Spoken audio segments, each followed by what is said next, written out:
Welcome to Tales from Flat Space, a podcast of science fiction and fantasy by yours truly, Gina A. Pond. Just know that the stories in this podcast may contain content that could be disturbing to some listeners. Listener discretion is advised. This is Unity, Part 2 Station, Chapter 25. To the First, from Lucifer. Primary assets are en route for planetary mission. Mia now running silent and will deliver additional packages in the interim. Secondary assets, agreeable to Unity Hub mission, will return to Survey Hub when Hephaestus has completed repairs enough so that I can jump without damage. To Lucifer, from the First. Excellent. Have notified Sun Tzu. Unity Hub mission agent will meet assets at Survey Hub. The others will rendezvous at Hades once they are available. John Smith will also meet with them at First Station. To the First, from Hephaestus. Grandfather, the damage to Lucifer was extensive. I'll need to finish repairs at Hub, but Lucy will be able to jump home in a few days. I hope we're finally going after these bastards now. To Hephaestus, from the First. Yes, grandson, our plans have been set in motion. From the First, to Musashi. Good hunting. Part 3, Mission. Chapter 26, Jenny. The robed monk led us through the maze of Musashi's corridors as if there weren't two of us following him.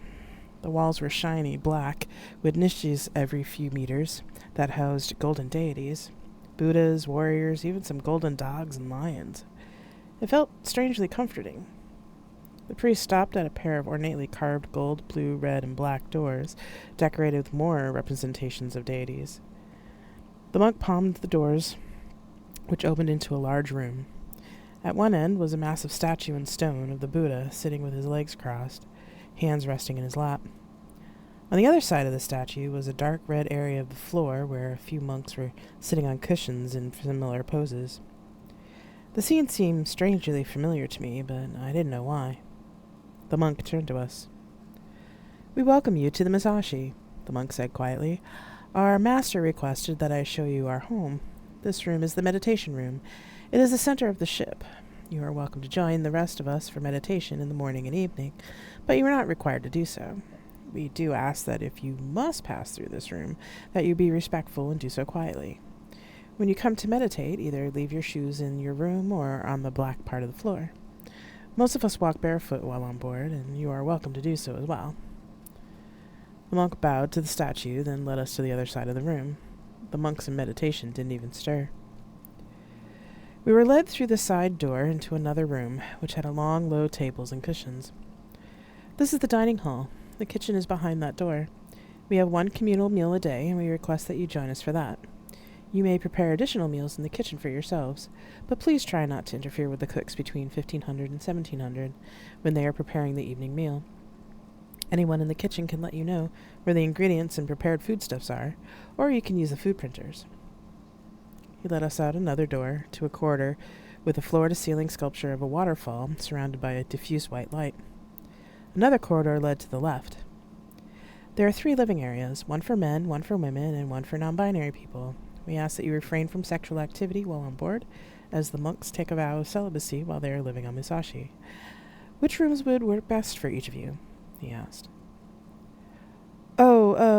Men's, I suppose," Mark said. I gave him a wink and a snarky grin. The monk nodded. "Women's," I said. The monk nodded again and touched his wristcom. After a few minutes, another monk joined us. "This is Sister Amy. She will show you to the women's quarters." The woman bowed to me in greeting, then turned back the way she came. I gave Mark a small wave and followed her. The first monk led Mark down a different corridor.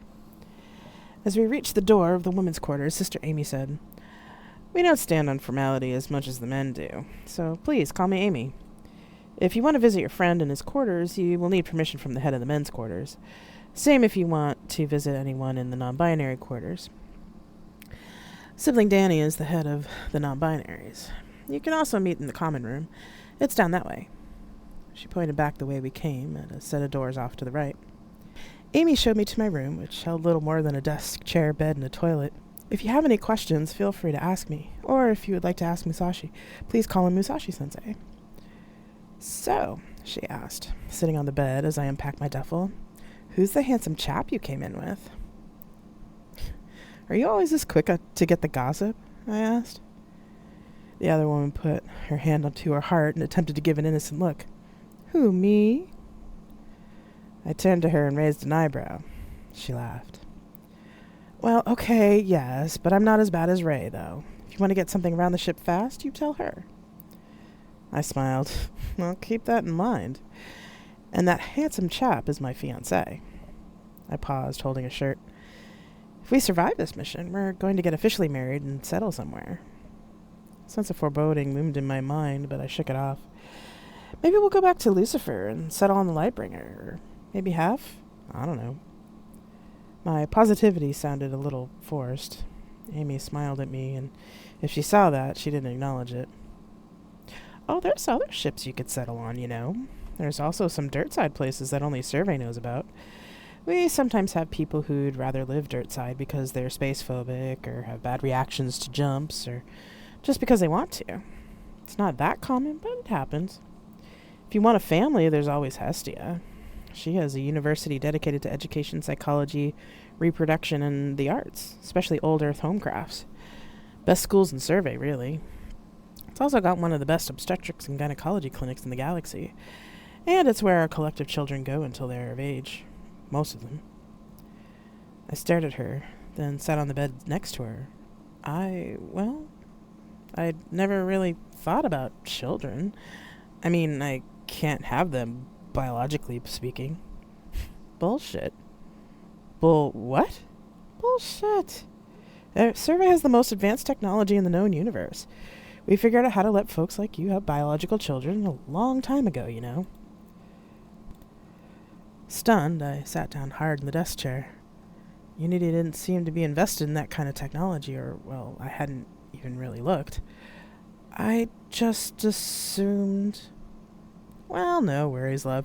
You're Survey now, it's something to think about. Amy grinned. And I bet you and your fiancé would make beautiful babies. Now, why don't we hit the baths before dinner? Yeah, sure. You can use a suit if you want, but you don't have to, Amy said. Thanks, I replied. Okay, meet me there at about 10. You'll be able to find it easy enough this time of day. Most of the girls are finishing up their work days before dinner.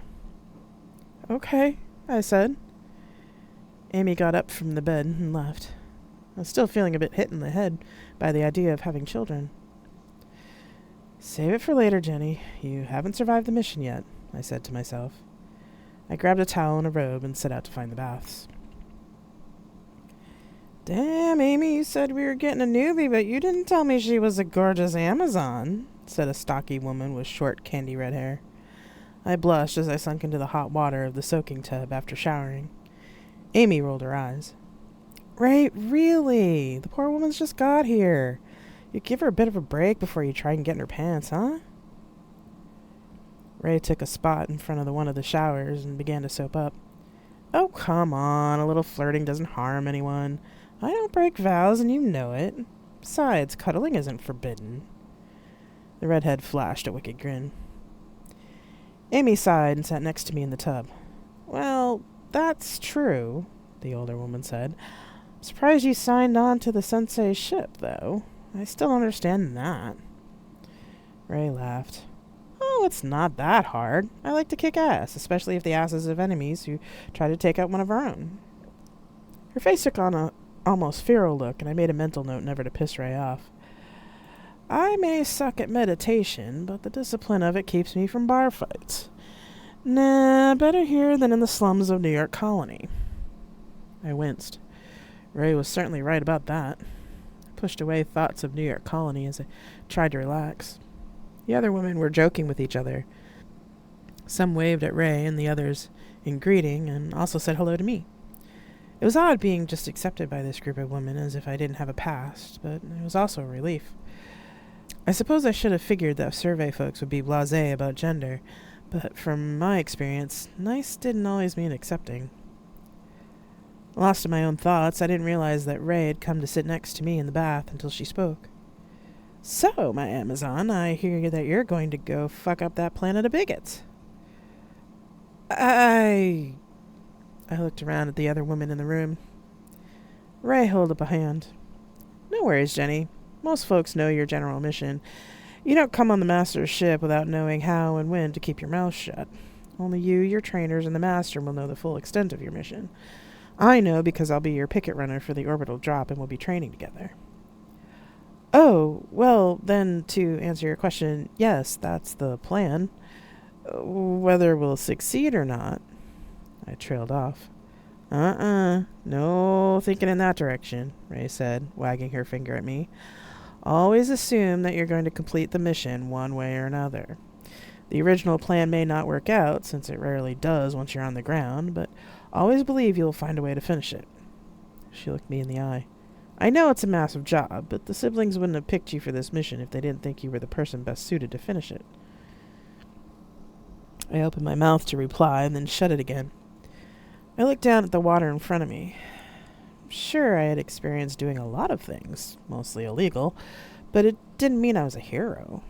Jenny Fraser wasn't someone special. She was just a person who did what needed to be done. I gave my head a shake. Ray put her hand on my shoulder. Well, trust that the siblings know what they're doing at any rate. They're playing the long game, she said. I nodded. Dinner wasn't as loud as the baths had been, but it wasn't as loud as the mess hall and the Lightbringer either. Mark sat across from me, picking at his food. I guess that this wasn't quite what he was used to. It wasn't all that odd to me, since I spent a good deal of time on the Yantai colony. It was simple but filling, and unlike Mark, I scarfed it down. Jenny, I think we should raid the kitchen later, Mark said. Not quite what you're used to? I asked. Well, no, but I also didn't get lunch before we left Lightbringer today either. I smiled. Midnight snack it is, then. So, what did you do before dinner? I tried out the baths. I wish we had these kind of baths on station. Unity stations only had showers, and unless you were senior staff, there were strict water allowances. I shared his enthusiasm about the baths. I totally intend to make full use of them while we're here, he said.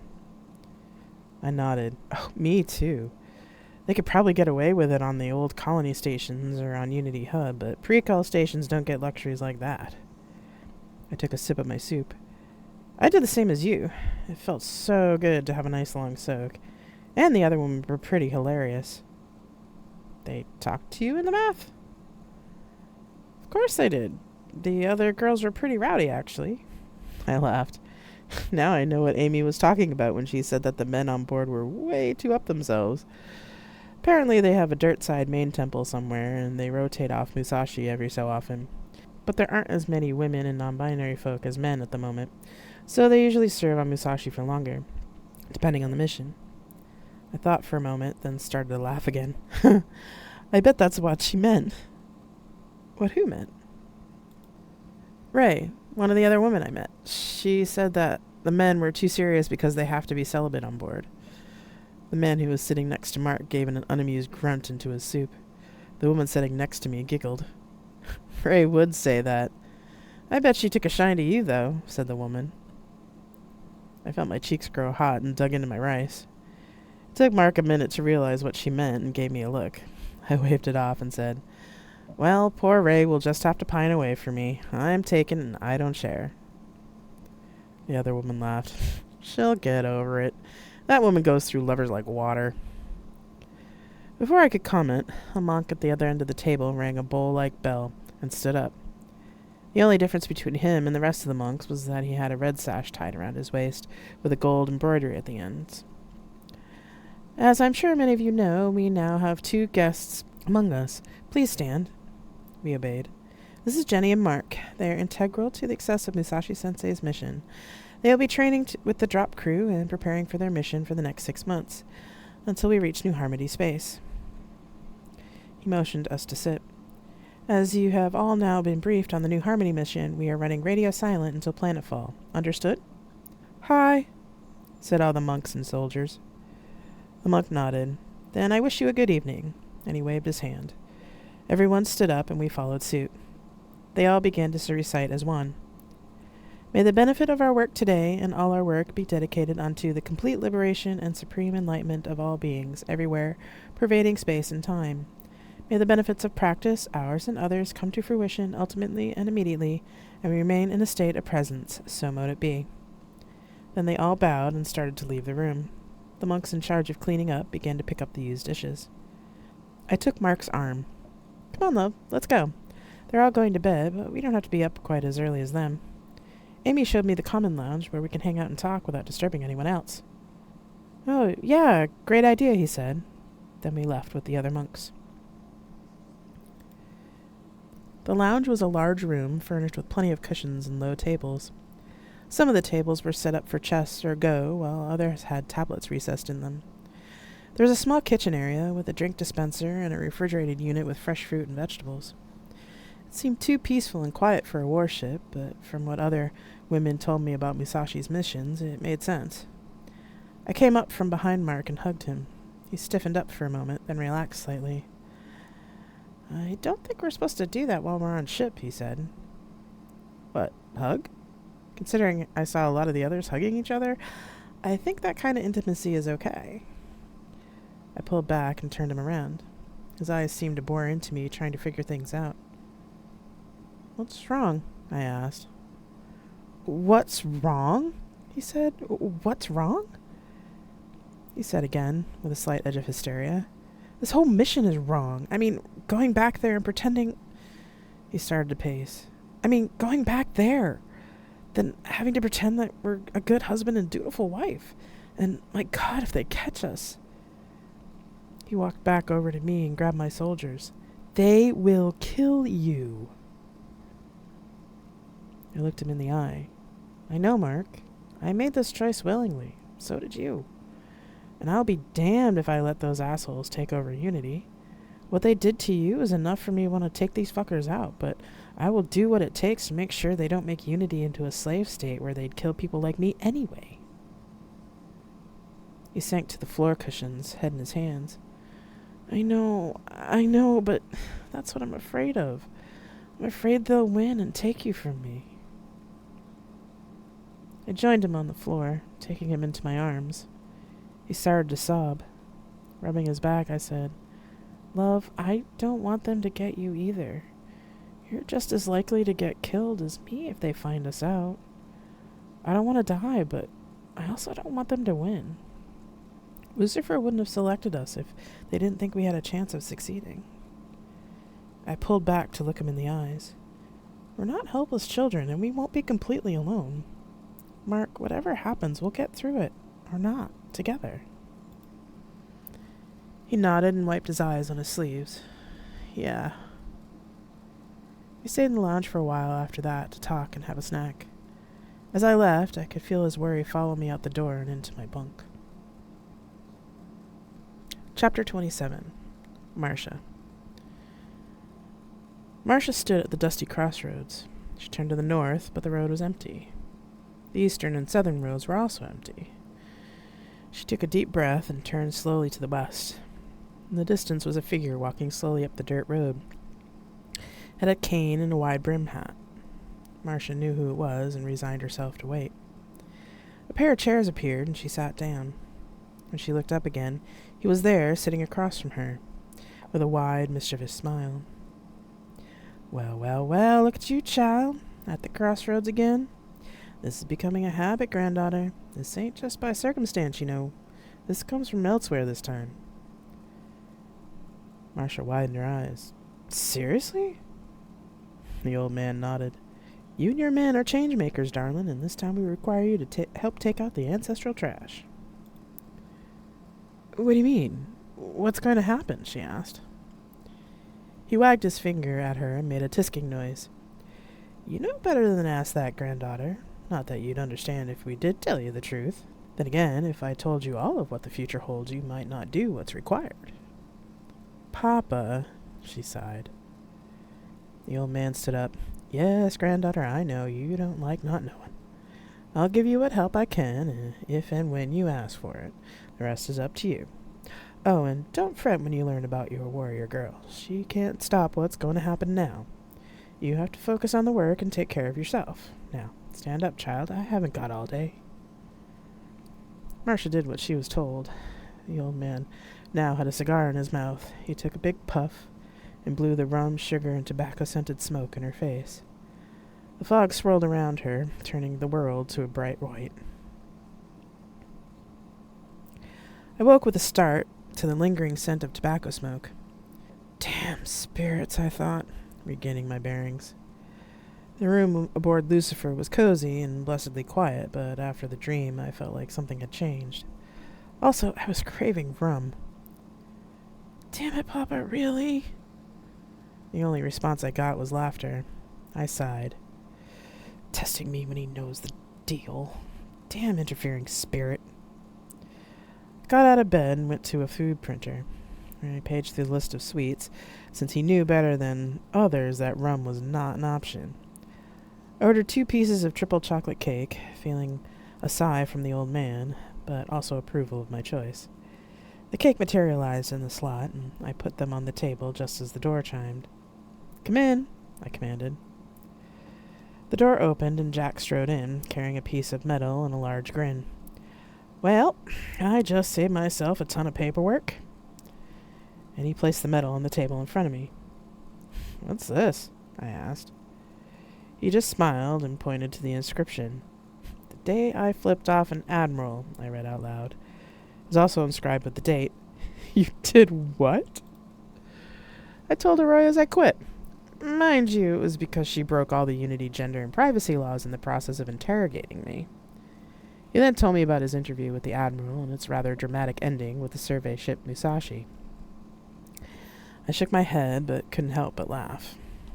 I really shouldn't be laughing, and I'm sure the Admiral is going to be a pain in the ass when we get to Unity Hub, but that was glorious.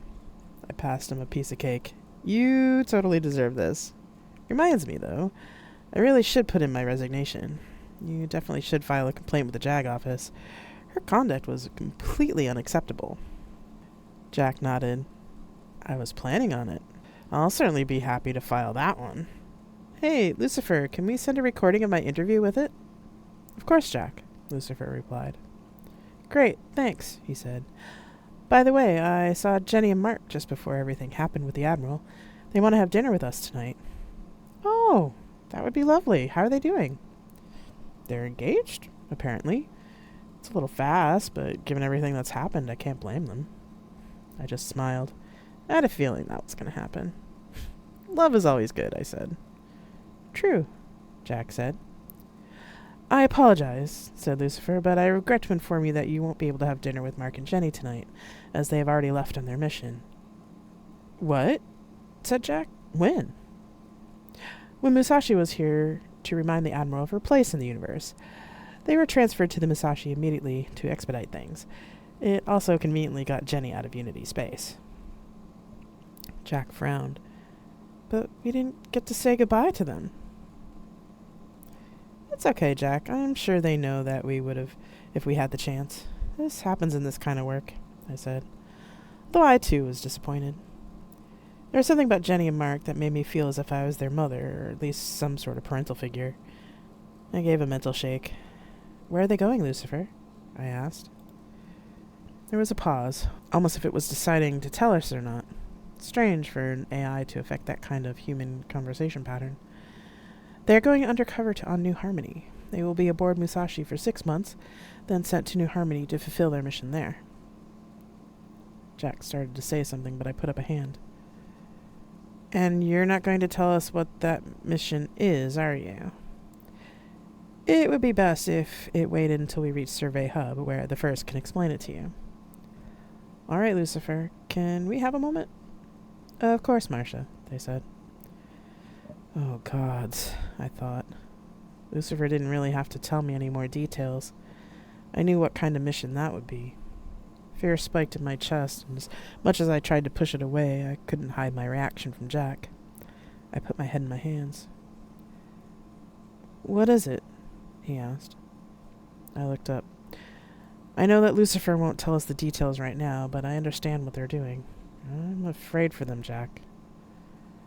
Why?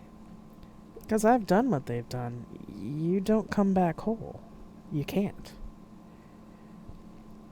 Jack didn't say anything right away. He looked away for a moment, thinking, or maybe communing with the Morrigan, or both. He looked me in the eyes again, then said, "Yeah, but they'll have us to help them when they come back, right?" "Yes, Jack, they will. As much as I can," I thought. They would not go through what I did. A few days later, Hef declared the Lightbringer mended enough to get to Survey Hub. Lucifer let the rest of the ship know, and the news created a festive mood in anticipation of seeing friends and family and retrieving personal mail from the other ships scattered across the galaxy. For me and Jack, the trip was more about rehabilitation and setting our Unity affairs in order. As my last duty as chaplain before we left, I gave the failed colonization team a blessing. The look in their eyes through the view screen made me feel that it wasn't enough, considering that they might never leave the station again. Sam and Oliver smiled and said their goodbyes as they tried to reassure me that they would find some way to cure the disease. Made me wish I could find some magic cure for them, but I was no scientist. Writing my resignation was difficult. I had decades of service with Unity, and no longer being a Unity citizen felt odd. It wasn't that I had any particular attachment to anyone in Unity space. What family I had was mostly gone or estranged, and most of my friends in Unity were fellow clergy or the few soldiers I managed to befriend over the years. The difficulty was that I never thought I'd leave chaplaincy. I had been set to be a chaplain until I retired, no matter what visions Papa kept showing me. It also wasn't the end of the welcome from our fellow survey citizens. One evening, Jack and I were invited to dinner with Lucifer's captain. When we got to the room, the lights were off. I could feel other people in the room, and Jack tensed up. I put my hand on his arm and smiled at him, and he forced himself to relax. I'd heard some rumors about this little welcome ceremony a couple of days prior. The door closed behind us, and a single light came on above us. Someone in the darkness spoke. "Well, every survey ship does this differently. We ask that all survey citizens keep certain oaths. Because you have been accepted by Lucifer and cut ties with your previous lives, we will ask them of you now." There was a rustle in the darkness, and a small nanopicket with a tiny lens on the front floated in front of us. "Do you agree to abide by survey laws and traditions?" Jack looked at me before answering, and I gave a slight nod. "We do," we both answered. "Do you agree not to divulge the secrets of survey when you learn them, and to always protect the AIs?" "We do." "And do you agree to come to the aid of any survey citizen or AI in distress when called to do so?" "We do." "And finally, do you promise to have a really good time at your welcome party?" "Wait, what?" Jack said. I laughed and answered in the affirmative. With that, the lights came on and music started playing. Lucifer's captain came over and shook our hands. "Welcome to the family, Jack and Marcia. I look forward to working with you." Then the rest of the crowd started to greet us and ply us with drinks. I took a fruit juice and Jack took a beer. "They're not going to bite unless you ask, Jack," I said, seeing Jack's nervous face. He opened his mouth and closed it with a laugh. "Yeah, that's true. Maybe I'll go hang out with Darian. He can talk enough for 4 people. Are you going to find the religious nerds?" I smiled. "You know me that well, huh?" He shrugged. "Yes, most likely," I replied with an exaggerated sigh. "I'll see you later." Jack walked away, and I watched while Darian made room for him at their table. I took my drink and wandered around the room, saying hello to some of the doctors and nurses I had met at the hospital. I chatted a bit with one of the psychologists I had worked with on station. Mostly, though, I kept to myself, observing the crowd.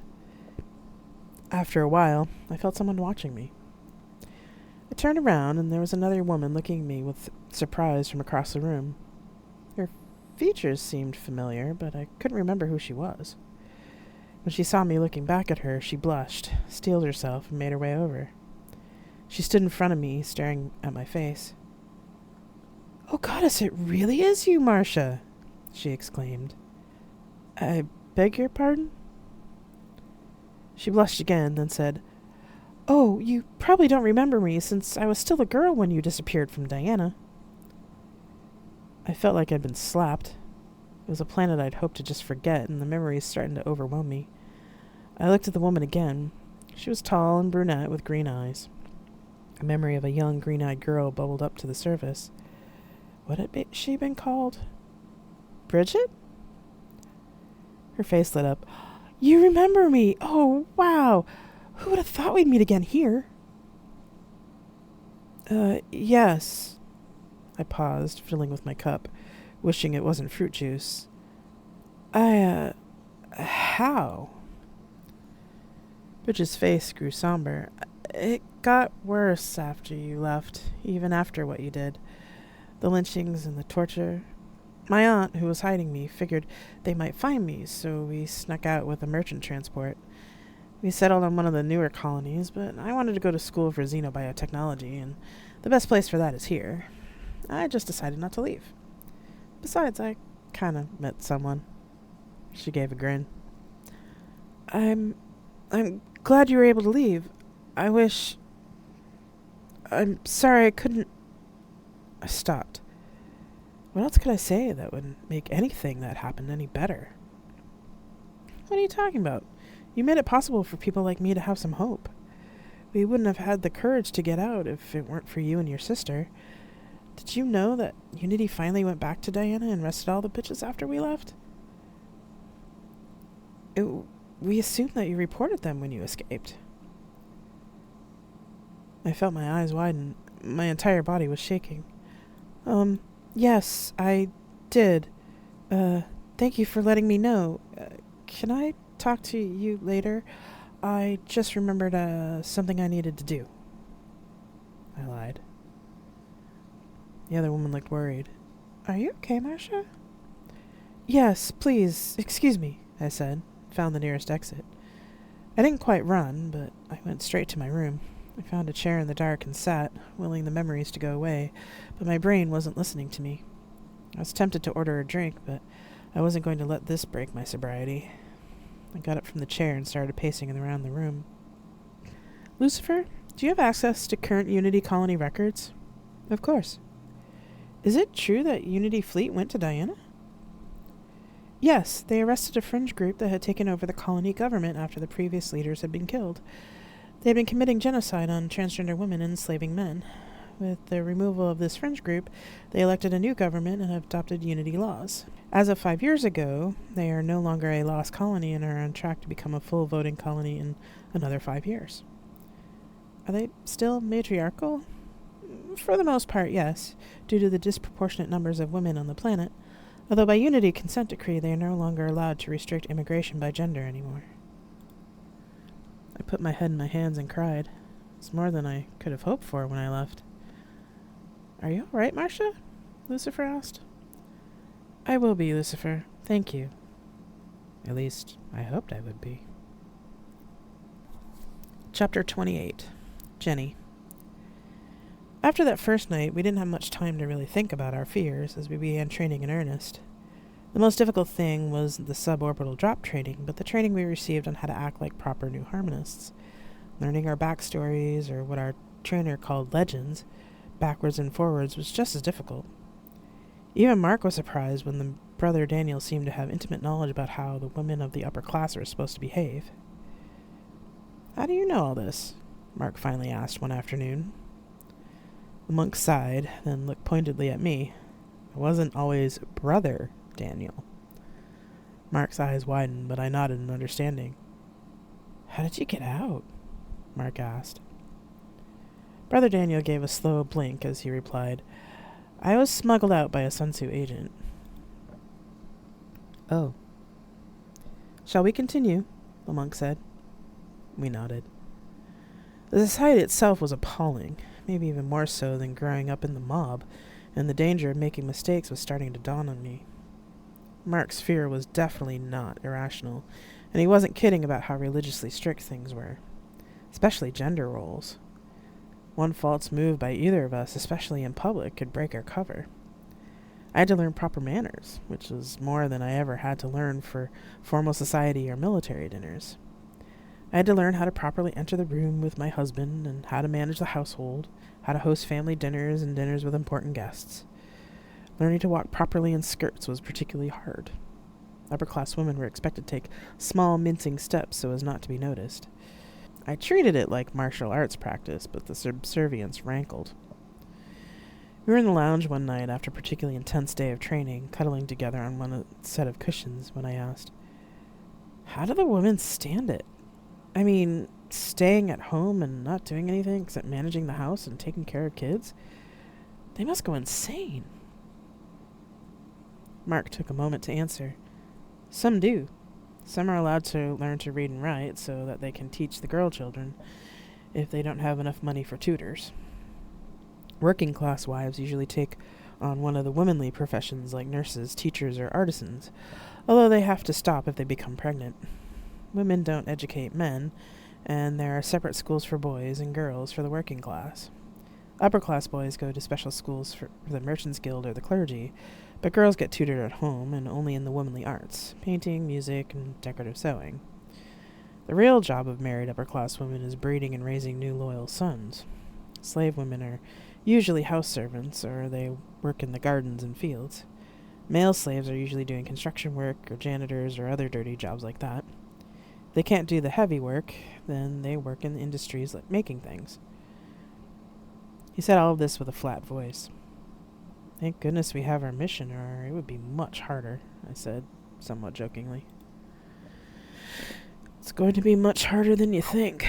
Even with our father giving us a legitimate backstory, we have to be really careful.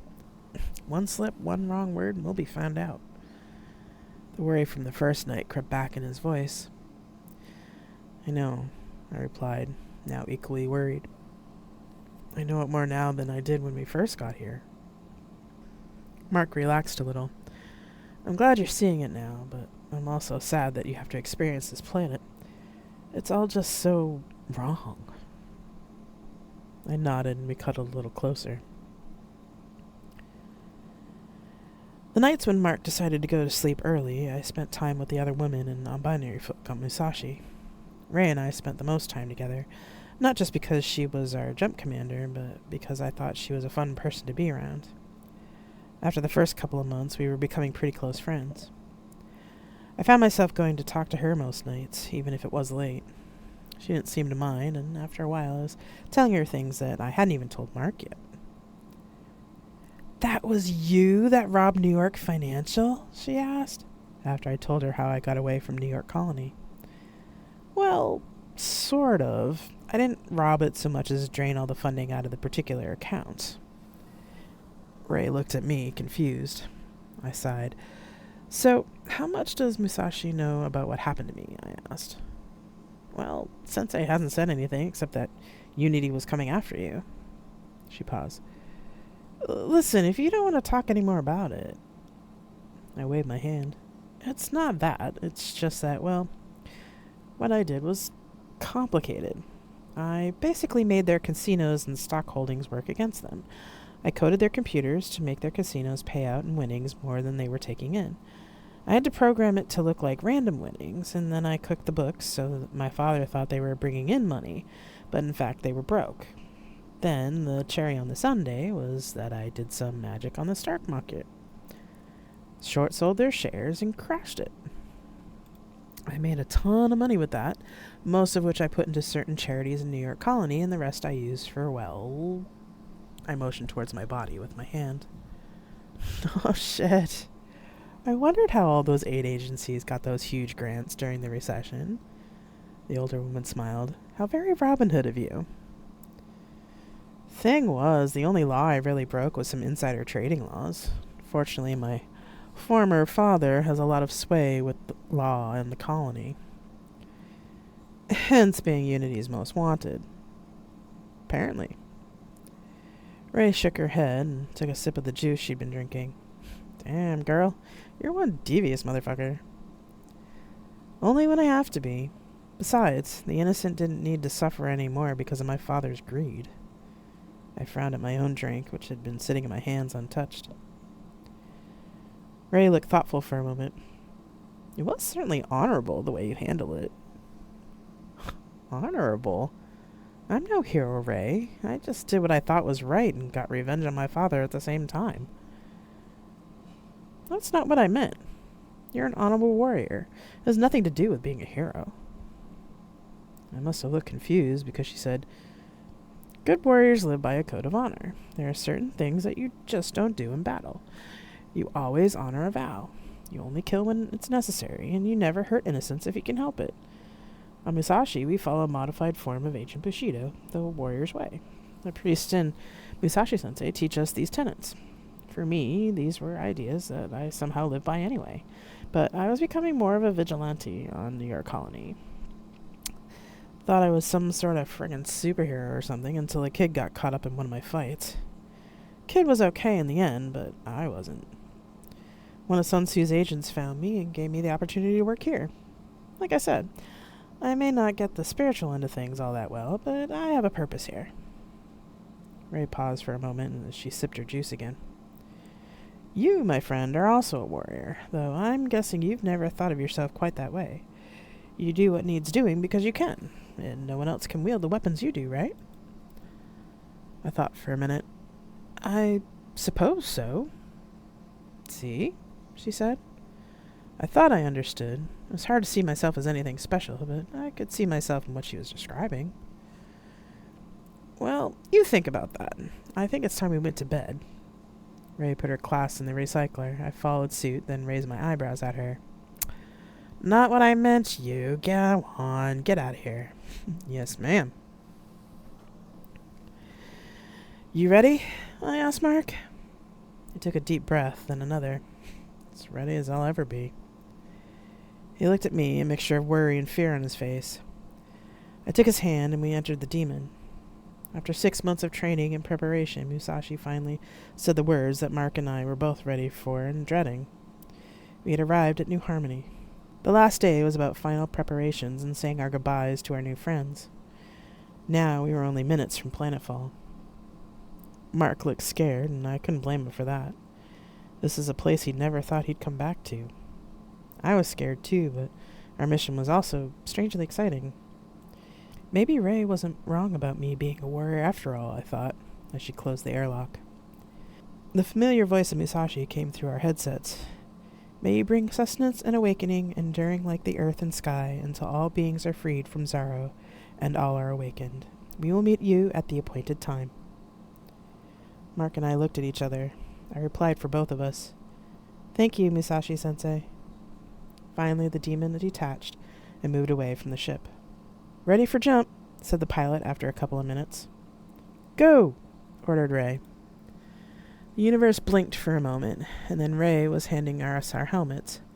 She connected our pre-breathers and oxygen masks, and we did each other's equipment checks. By now, these checks were automatic, but I could sense that Mark was starting to get nervous. We put our helmets on, and I asked on the private channel, Hey, love, are you okay? Mark nodded. More or less. This isn't easy for me. I just nodded and brought my hands up to the sides of his helmet. I know, but you know what? What? This time you have me. Mark smiled through the plastic of the helmet. I thought it didn't quite reach his eyes. Yeah, he said. 5 minutes, said Ray on the open channel. You two all checked? Yes, ma'am, I replied. Mark nodded. Okay, good. Remember, your chute will open at 8,000 meters. Your HUDs should lock on to Lord Martin's signal as soon as you're through the upper atmosphere. It'll be dark now, so you shouldn't be seen. No light till you're on the ground. Ray turned to look at some of the demon's instruments. Okay, stealth tech is working, so we should be in low orbit right about now. Right, you two. Beacon from Martin is lit, so time to go. The older woman paused. Come back, okay? She looked from Mark to me. We both nodded.